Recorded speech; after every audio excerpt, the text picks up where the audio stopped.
This is the replacement lid for the Owala Freesip. This is the 32-ounce bottle here. Basically, this is the standard Owala lid. You could see where the metal parts right here just broke off.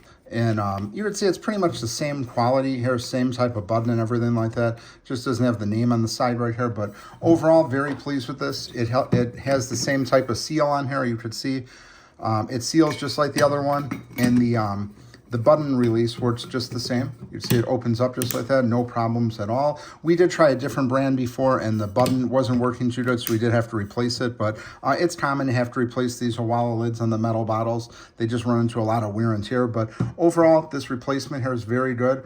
We've been using it for a while. This is the third one that we bought. This one here is black. We have it in different colors for different water bottles, but our kids put these through a lot of use, bang them on everything, drop them, and they really hold up really well. But if you have an Owala metal cup and you need a replacement lid, highly recommend checking this one out.